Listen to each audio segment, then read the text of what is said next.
Dear students, in our previous class we have discussed about the microcomputer and its types. Now, in this class we are going to discuss about the mini computer. Okay, so the mini computer was introduced in 1960s. It was introduced in 1960, and this mini computer is larger, okay, and then more powerful than personal computer. Personal computer is microcomputer. It is larger and more powerful than the personal computer. Okay, come in the next point. We are going to see how much powerful it is. Okay, it can execute 5 million instructions in which time? In just 1 second. Okay, in 1 second, this mini computer can do calculations of 5 million instructions. So this is the speed when compared with microcomputer. Okay, and the next, it generally consists of 2 or more processors. It consists of 2 or more processors. In next point we are going to see. Okay, what is the capacity of this computer? It can connect or serve up to 4,000 connected users at a time simultaneously. Up to 4,000 users are connected to a mini computer simultaneously. So this is the capacity of the mini computer. And example for this is VAX 8800 and AS500 are the names of mini computers. Hope you have understood all these things. Next we are going to see about the uses of mini computer. The use of mini computer is this. This is used in small companies. Okay, used by the small and medium-sized companies.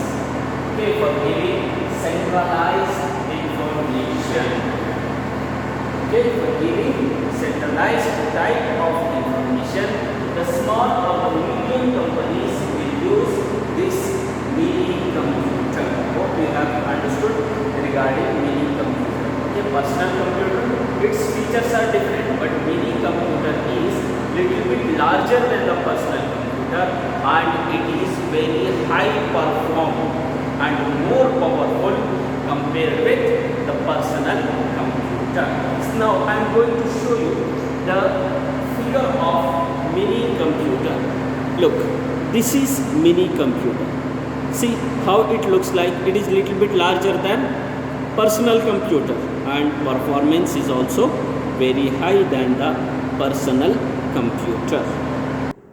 Now the next type of computer on configuration, that is mainframe computer. Mainframe computers are introduced in 1975, whereas the mini computers were introduced in 1960. Okay, mainframe computers are introduced in 1975. It is a very large computer in size. When I will show you the figure of mainframe computer, then you will understand how much size this mainframe computer is having. And next, it is more powerful than mini computer.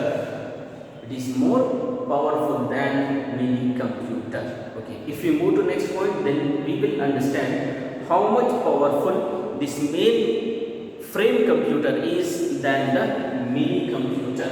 Okay, it consists of multiple processors, and then it is designed to perform, okay, multiple tasks for multiple users at the same time. It is having multiple processors, whereas personal computer, that is what, desktop computers, okay, and this mainframe computers were having 1 or 2 processors, but mainframe computers are having multiple processors.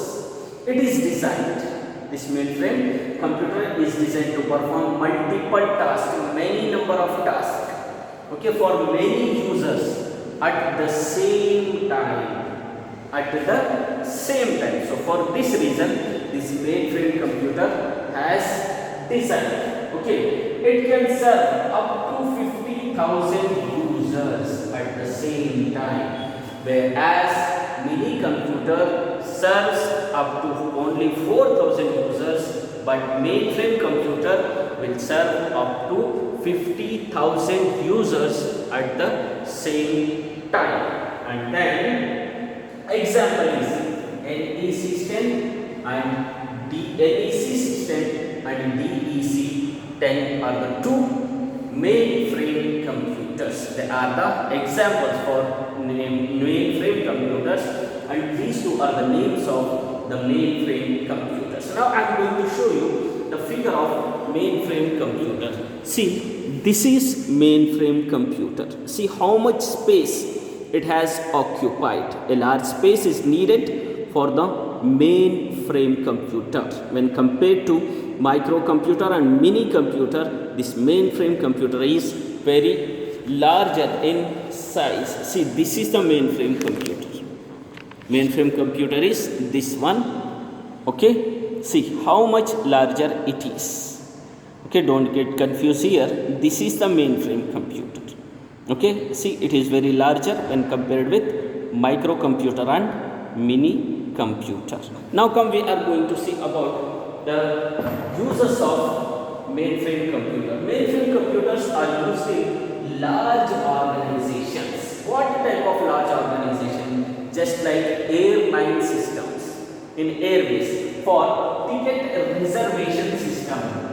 For ticket reservation system, airlines will use this mainframe computer, and in railway stations, okay, in railways, and also in big industries or big organizations just like ISRO, NASA, and all these scientific organizations will use only this mainframe computer, okay, for making their work simpler and easier. So these are the things regarding mainframe computers. Once again, I am going to show you the mainframe computer. See, this is mainframe computer, which can take a very large space. Okay.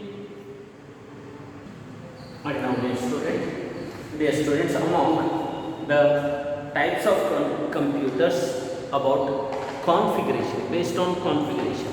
Now we are going left. We have left with only the last thing, that is supercomputer. Okay, it was introduced in 1980s. Supercomputer was introduced in 1980s, and it was the most fastest computer. Okay, in next point we will see how much fastest it is, and then here supercomputer is biggest in size and most expensive in price than any other computers. Just like microcomputers and mini computer and mainframe computer, when we compare supercomputer with all these computers, then at the time supercomputer will be the most expensive and most larger than all those three computers. And then Tata's PUC. This is a supercomputer which is in Pune. Okay, a computational research laboratory by name CRL is in Pune. Okay, in Pune, a computer by name Tata's PUC. It is the Indian fastest supercomputer.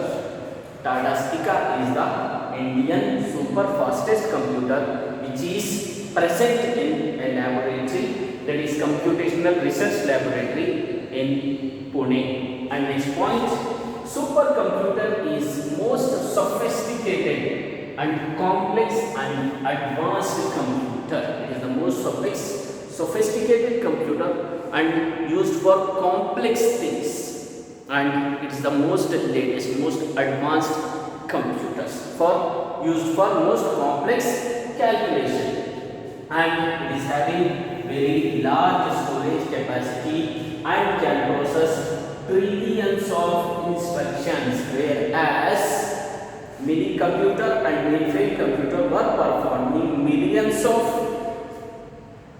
processes, millions of instructions. But here supercomputer will perform trillions of instructions. It means trillions of calculations, trillions of processing in 1 second. So by this you can come to know that how much fastest this supercomputer is. So these are the things about the supercomputer. Now we are going to see about the uses of supercomputer. It is used in weather forecasting, just like you will receive in your mobile phones. Okay, you can able to check weather. How this can be possible? It is with the help of supercomputer. Supercomputer is connected with the satellite, and satellite will do all the weather forecasting, and it will send a message to supercomputer. With the help of a supercomputer, it will send message to all the mobiles. Okay, so in weather forecasting and animated graphics, which were used in Hollywood movies.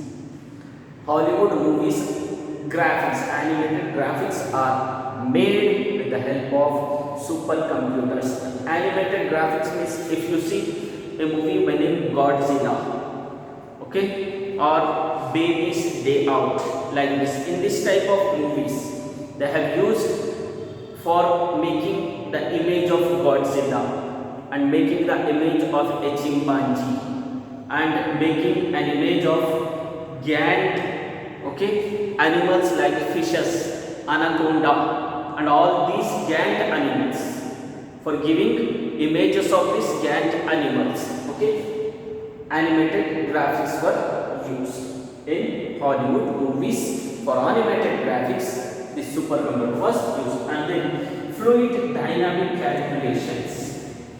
Okay, in oil extractions, in petroleum extractions and all, there some calculations are needed. So for those type of calculations, supercomputers are used. Then nuclear energy research and military bases. Okay, for nuclear energy purposes. Then space sciences. Space sciences means just like about the solar system, searching about solar system, about the planets, about the stars, and about the sun and moon and the different planets.